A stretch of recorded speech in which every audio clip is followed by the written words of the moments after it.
اعوذ باللہ من الشیطان الرجیم بسم اللہ الرحمن الرحیم اللہم صلی علی محمد وعلی آل محمد کما صلیت علی ابراہیم وعلی آل ابراہیم انکا حمید مجید اللہم بارک علی محمد وعلی آل محمد کما بارکت علی ابراہیم وعلی آل ابراہیم انکا حمید مجید۔ ناظرین کرام، آج کے درس الحدیث کا موضوع ہے حقوق العباد کی ادائیگی۔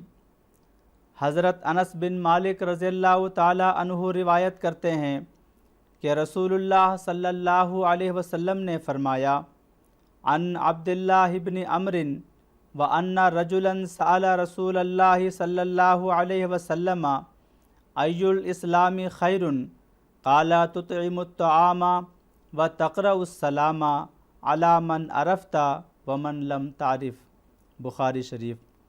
حضرت عبداللہ بن عمر رضی اللہ تعالی عنہ بیان کرتے ہیں کہ ایک شخص نے رسول اللہ صلی اللہ علیہ وسلم سے پوچھا کہ اچھا اسلام کون سا ہے؟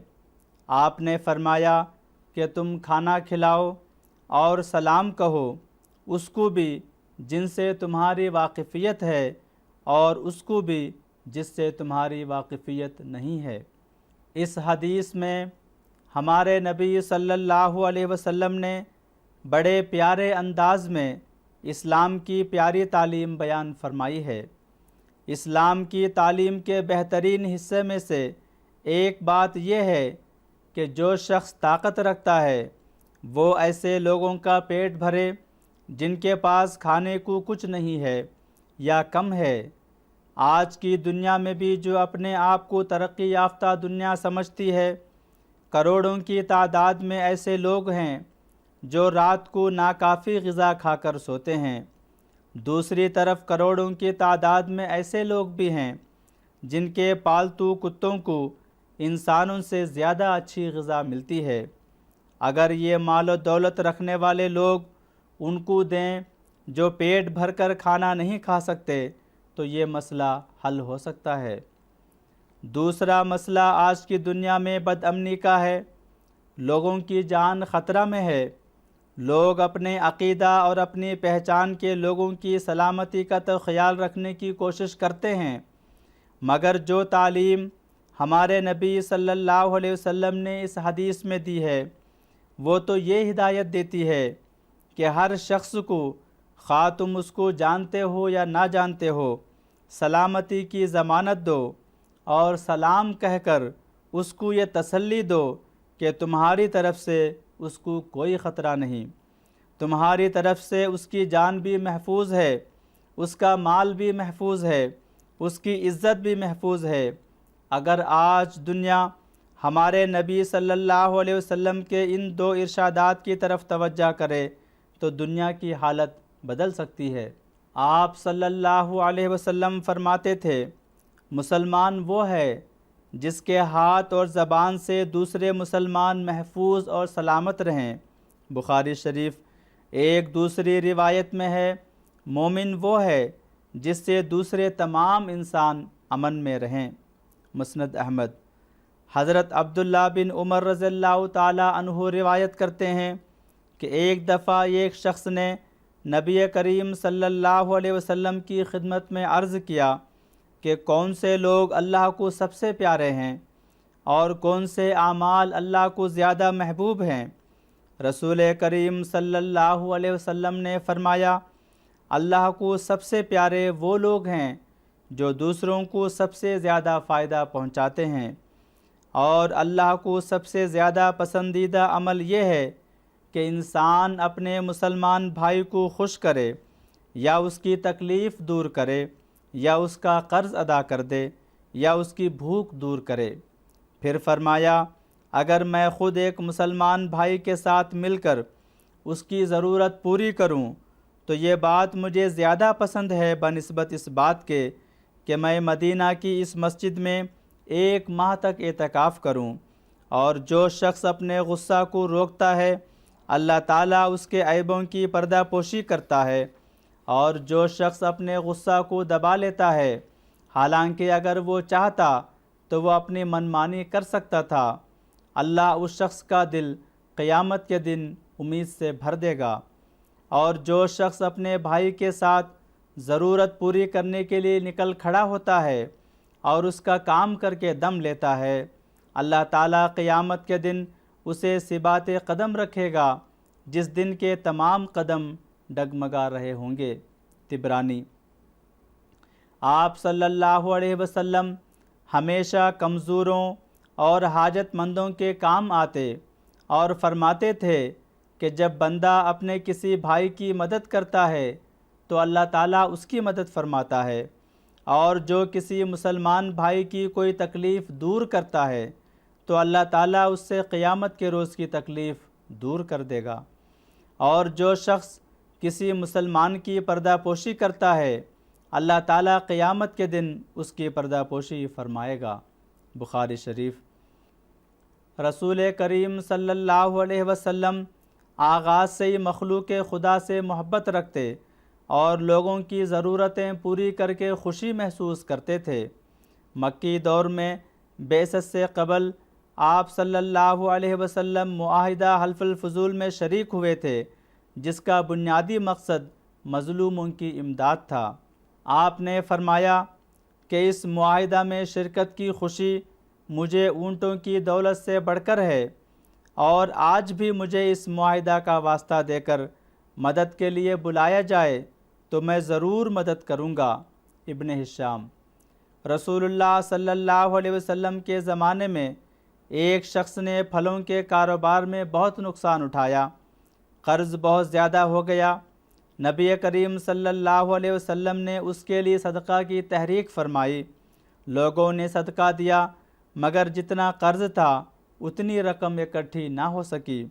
رسول اللہ صلی اللہ علیہ وسلم نے قرض خواہوں کو فرمایا کہ جو ملتا ہے لے لو، باقی چھوڑ دو اور معاف کر دو۔ مسند احمد۔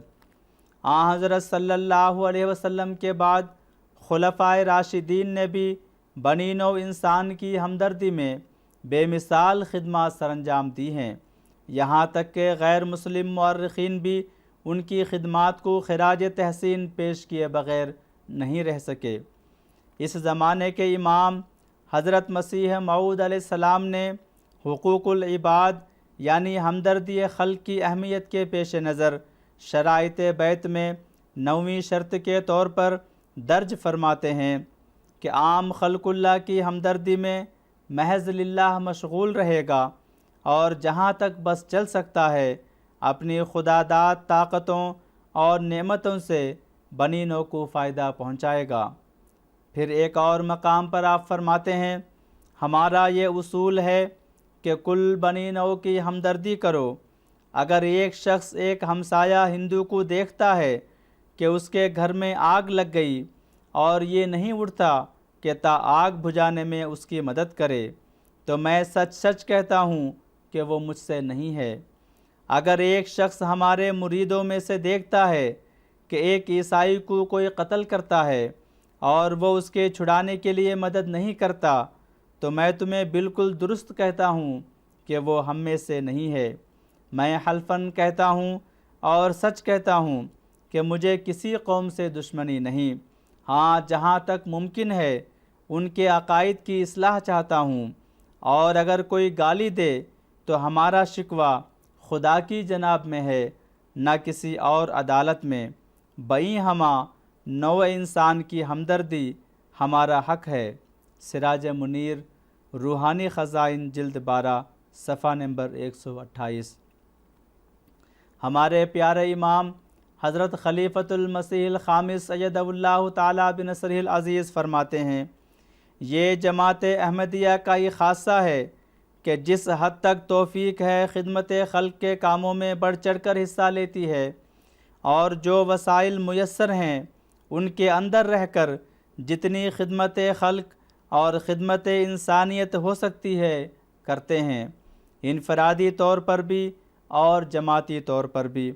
تو احباب جماعت کو جس حد تک توفیق ہے بھوک مٹانے کے لیے، غریبوں کے علاج کے لیے، تعلیمی امداد کے لیے، غریبوں کی شادی کے لیے جماعتی نظام کے تحت مدد میں شامل ہو کر بھی عہد بیت کو نبھاتے بھی ہیں اور نبھانا چاہیے۔ اللہ تعالیٰ جماعت احمدیہ کو پہلے سے بڑھ کر خدمت انسانیت کی توفیق عطا فرمائے۔ لیکن میں ہر احمدی ڈاکٹر، ہر احمدی ٹیچر اور ہر احمدی وکیل اور ہر وہ احمدی جو اپنے پیشے کے لحاظ سے کسی بھی رنگ میں خدمت انسانیت کر سکتا ہے، غریبوں اور ضرورت مندوں کے کام آ سکتا ہے، ان سے یہ کہتا ہوں کہ وہ ضرور غریبوں اور ضرورت مندوں کے کام آنے کی کوشش کریں، تو اللہ تعالیٰ آپ کے اموال و نفوس میں پہلے سے بڑھ کر برکت عطا فرمائے گا انشاءاللہ۔ اگر آپ سب اس نیت سے خدمت سر انجام دے رہے ہوں کہ ہم نے زمانے کے امام کے ساتھ ایک عہد بیت باندھا ہے جس کو پورا کرنا ہم پر فرض ہے، تو پھر دیکھیں کہ انشاءاللہ تعالیٰ اللہ تعالیٰ کے فضلوں اور برکتوں کی کس قدر بارش ہوتی ہے جس کو آپ سنبھال بھی نہیں سکیں گے۔ خطبہ جمعہ فرمودہ 12 ستمبر 2003۔ آج کے درس میں پیش کی گئی حدیث میں دوسری بات سلام کو رواج دینا ہے۔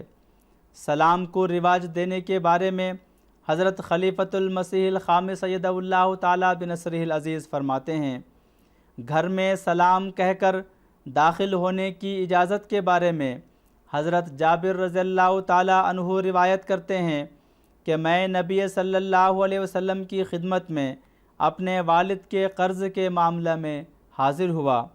میں نے حضور صلی اللہ علیہ وسلم کے گھر کا دروازہ کھٹکھٹایا تو آپ نے فرمایا کون؟ میں نے کہا میں ہوں۔ آپ نے فرمایا یہ کیا میں لگا رکھی ہے؟ گویا کہ آپ نے یہ بات پسند نہیں فرمائی کہ بغیر سلام کے اپنا تعارف کروایا جائے۔ بخاری شریف۔ یہ بات آپ کو سخت ناپسند تھی کہ کوئی مسلمان ہو اور سلام کو رواج نہ دے اور یوں ہی گنواروں کی طرح گھر میں داخل ہونے کی کوشش کرے۔ اس بارے میں اللہ تعالیٰ کا بھی بڑا واضح حکم ہے، جیسا کہ وہ فرماتا ہے فَإِذَا دَخَلْتُمْ بُيُوتًا فَسَلِّمُوا عَلَىٰ أَنفُسِكُمْ تَحِيَّةً مِّنْ عِندِ اللَّهِ مُبَارَكَةً طَيِّبَةً۔ سورۃ النور آیت 62۔ یعنی جب تم گھروں میں داخل ہو تو پہلے اپنے آپ کو سلام کر لیا کرو۔